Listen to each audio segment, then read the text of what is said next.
The NPC is my family. And I had some like extreme flashback memories. And these guys judged me when I was pretty much just beyond being a kid. And to look down their eyes and you know, to look down and you could tell like, I guess I didn't get it this time. But then every now and then you'd see a little bit of a smile. And you're like, that's what I needed. I was prepping for the '98 USA's, and I was quite the overachiever at that time of my life. I was part of the largest mall production in Hillsborough County with the Citrus Park Mall. So I was in the architectural structures. I was coaching my son's Little League team. We were undefeated. Everything was leading up to a certain date. The championships, I'm going, how am I going to be coaching my son's undefeated baseball team and lead by example and show him responsibility, be a part of this biggest project in Hillsborough County at the time, and then my own training. I trained twice a day. I guess I never slept. 5 o'clock in the morning I'm at the gym, and 11 o'clock at night I'm at the gym. Everything in between is my work, because I work for the largest architectural company in the world, and I want to get the awards at the end of the banquets. So all this is in my mind. First. And what I didn't realize, I wasn't putting myself first, but everything that I thought was the way to be. And through all that, through the preps of getting ready for USA, I remember reaching out to this man and going, Pete, I'm tired, I'm exhausted. Give me something. And he just profoundly said, oh man.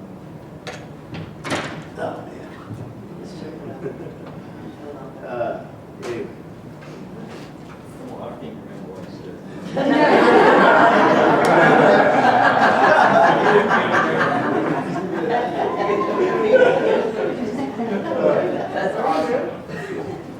Anyway, I don't want to get too emotional, but this man's been quite the mentor. And so, again, having to go, these two go last, and really the Central District and the people that have come out of it, and those guys have competed, and we're missing some key, integral people that have been part of this family.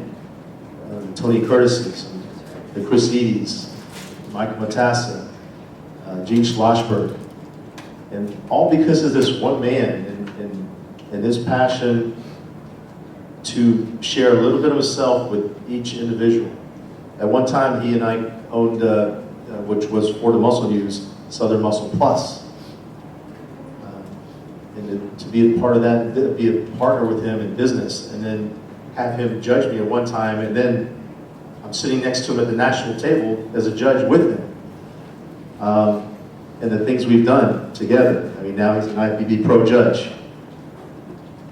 But throughout the years, it's just, everything happens so quickly. So as all these people have said, the balance, stop, smell the coffee or the roses or whatever you want to smell, but stop and do it. And here I was, this overachieving kid that I just wanted to be older and, the American way, right? But, yeah, quite the mentor. And all the people I mentioned that aren't here, that are promoters and former athletes, he's been a part of their lives, judging them, motivating them when times are tough. I mean, he's seen me at my lowest low and my highest of highs. I mean, he's known me through 4 decades. So it's all the ebb and flow. And I can say the same for him. I think he's at a very high point in his life. And he's quite the leader to us. So I bring you Pete Fancher.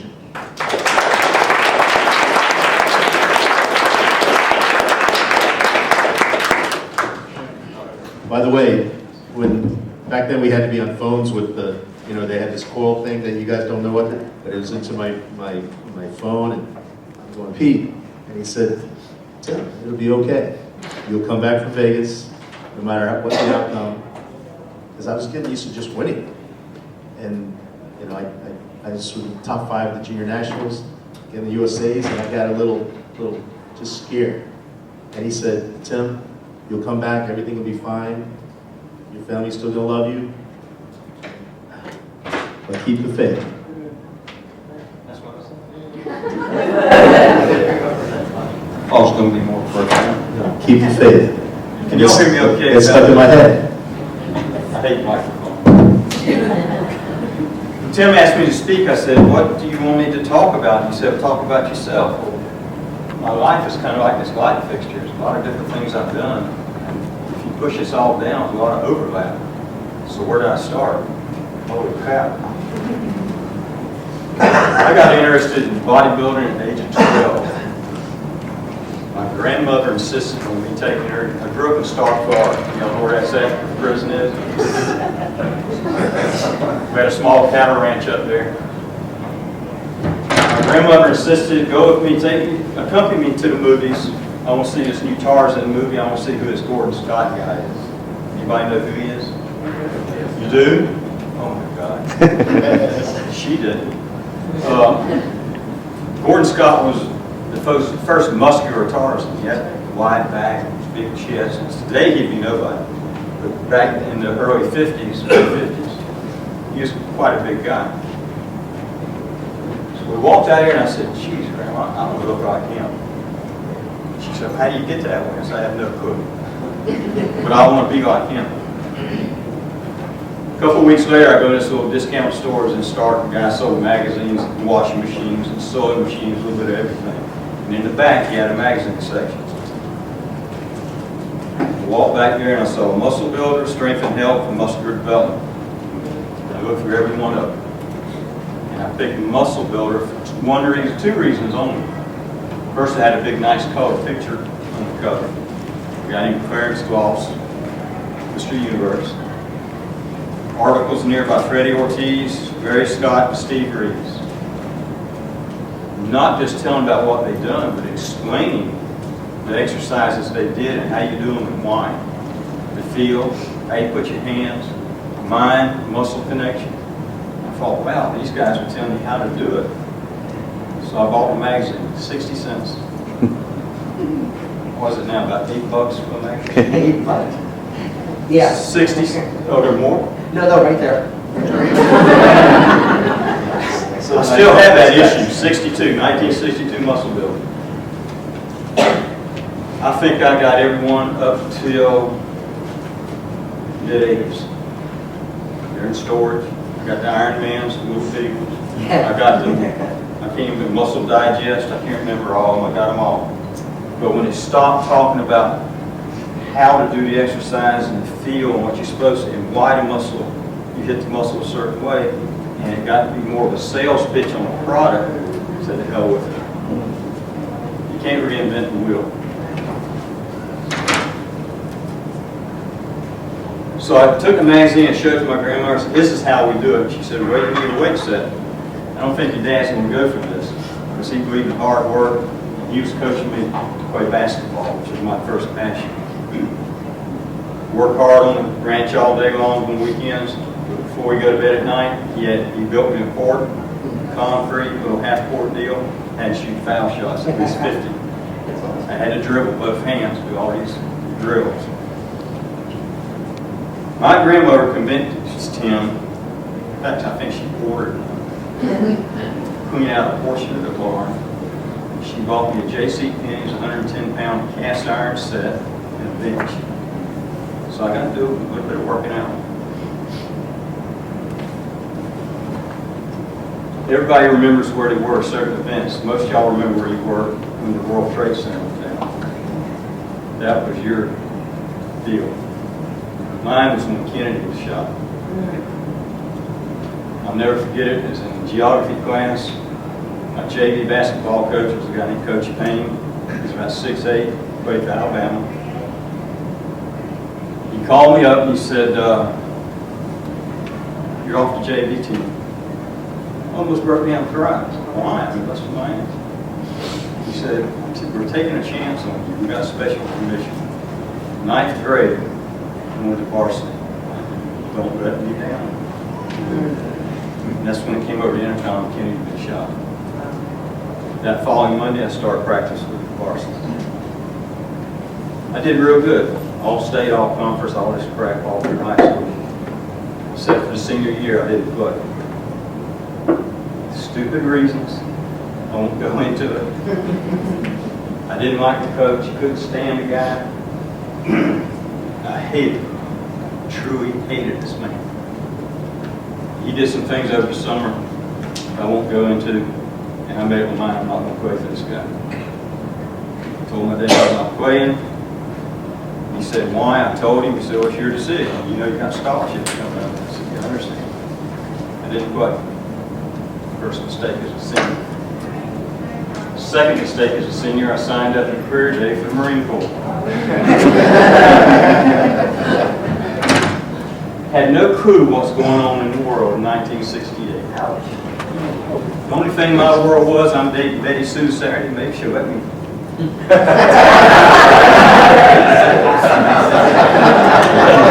If I'm lucky. It usually wasn't that lucky. I didn't tell my parents till a week before what I'd done. It's the only time I saw my mom cry. She kept bugging me all summer at dinner table. You put in the University of Florida, you put in the Santa Fe Junior College. Are you going to go to college? What are you going to do? Time's coming up. It's August. Yeah, I know. August 20th, I got to report to NAS Jacksonville. Get on the bus to go to Harris Island.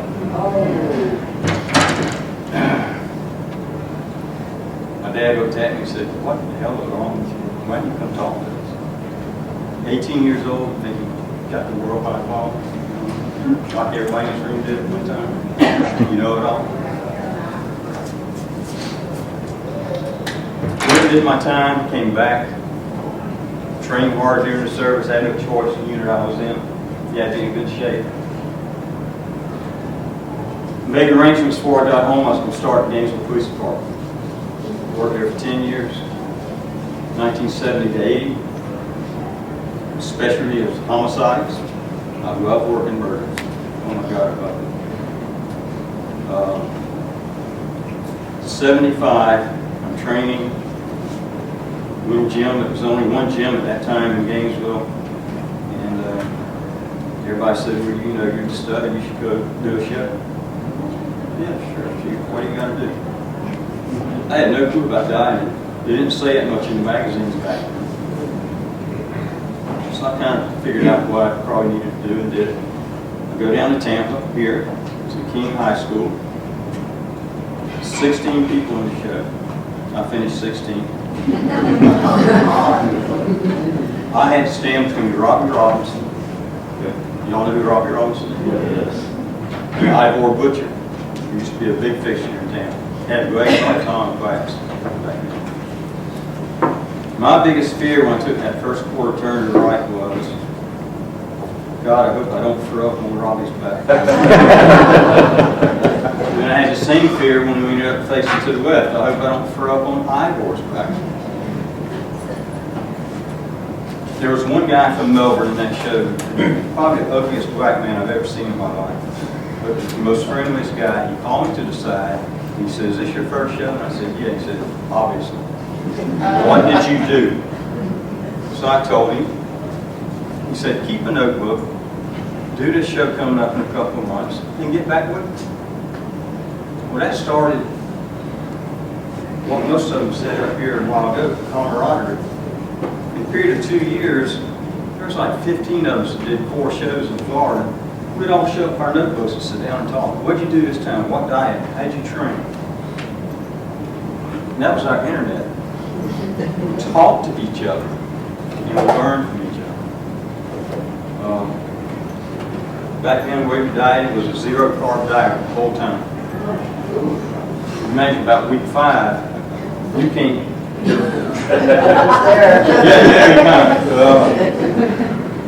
I know I was working alongside my shift, my lieutenant said, "What in the hell is wrong with you?" Looks like you've been in a concentration camp. You can't think, you're acting stupid, what's going on?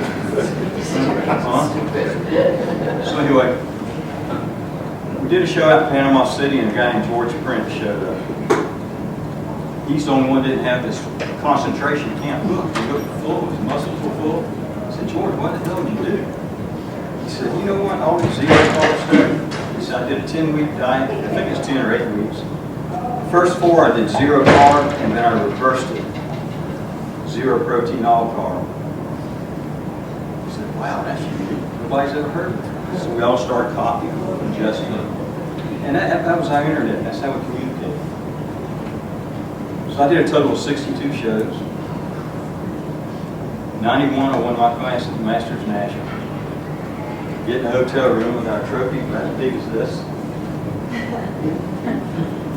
Oh, Jesus Christ, I bust my ass for 12 weeks. National show, I get a damn trophy. It's ridiculous. And the guy that's with me, he said he was my vice chair, going to be my vice chairman. And he said, "Wow, what's next?"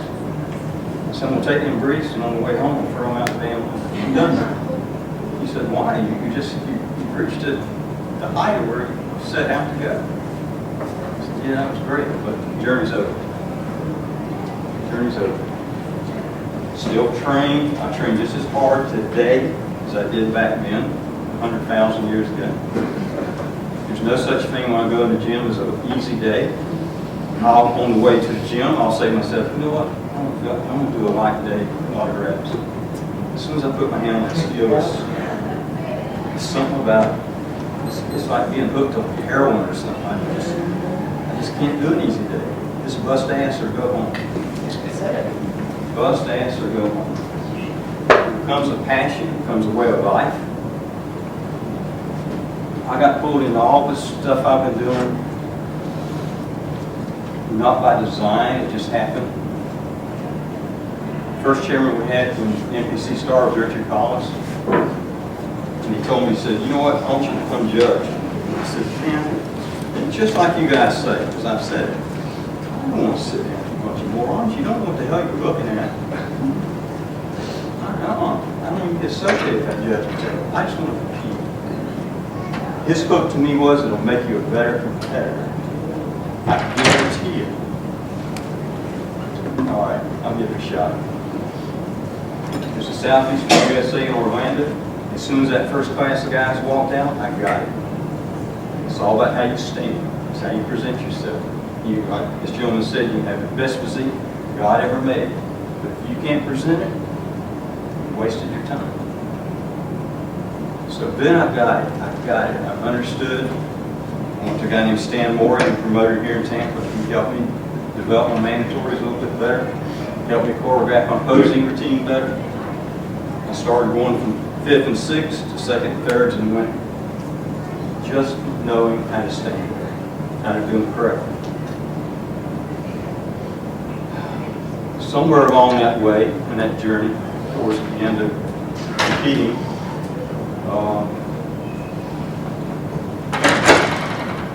Rick Hazen took Richard Collins' place as chairman.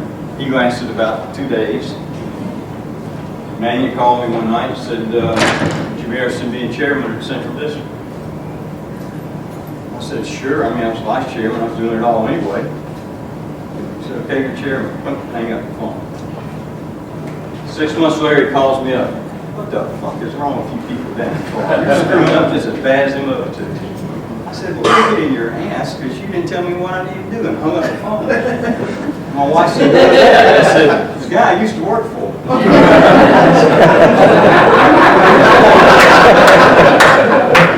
said, "I don't think I'm going to be chairman." About 20 minutes later, he called me back. He said, "You know what, you're right, I apologize." He said, "I just gave you the job and didn't tell you what to do. I want you to straighten that damn state out." We spent about 2 hours on the phone. And so he gave me a mission. We had some bad promoters and some things weren't being done right. It took about 4 years to get it straight, organized, got on a good path. And I told him from day one, my goal was to make this the best district you got. Only so a competitor, this district walks up on a national stage, you know the way they conduct themselves there from here. That's been the goal all along. That's why Debbie and I started these posing clinics and stuff. If you can't pose it, you're wasting your time. You got to stand correctly. You got to do everything the right way. I'm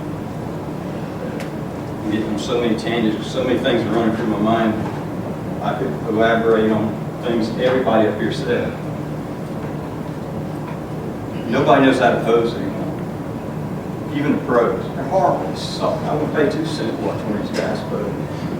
You could put on Mary Had a Little Lamb, they come out and do the same freaking poses, doing this, just get the crowd going, because they can't pose. If you want to see some good posing, get a tape of an 84 Olympian. It's like a ballet. Everybody's choreographed the music to hit the pose, the beat, everything is just beautiful to watch. What you're doing in a gym is creating a work of art with your body. You're not out to beat him or her, because you can't. The only person you can beat is yourself. I realized that about the 3rd year competing. The only person I could really beat is me. If I can come out on that stage every time and say, wow, I'm a little bit better than last time, I've already won. I don't care what the outcome is to you guys. It makes no difference. I can't control that. I cannot control who's up here with me. The only thing I can control is what I did. I trained hard, and back then we didn't have aerobics. Oh my God, when I started my gym, I brought an exercise bike in, I thought half the membership was going to quit. We turned into a pussy place, you bring this bike in? You know, just to help you get a little bit extra money, you can take that damn thing home, don't do it here. Now every gym is what? If you don't have 80% of the road equipment, they won't sign up. The only way we did cardio is you worked out faster. Right? Talking about the old days, that was towards the end of my days. Yeah. Then I got involved in the magazine and being a national judge. I didn't want to be a national judge. And John Meeks taught me into taking the test. I did it, and somehow I passed. And all I ever wanted to do was compete. That's it. I didn't want to be chairman. I didn't want to be a judge. And I've kind of been pulled into all of it. And looking back, it's a good thing because look at the people I've associated with. I've done interviews with Dan when we first started this show. I do them with John Hawley on his. I get to meet new people coming in like Mel. Never met this gentleman proposing. It's going to be interesting to watch him. I've seen Tim come up and the passion he's put into what he's doing. This is a great, crazy, dysfunctional, effed up family. It really is. Nobody outside this room understands I saw him eating something here a while ago, stringy stuff, carrying the water jug. Nobody outside this room gets it. You walk in the mall carrying that, they look at you, gee, is there water storage somewhere?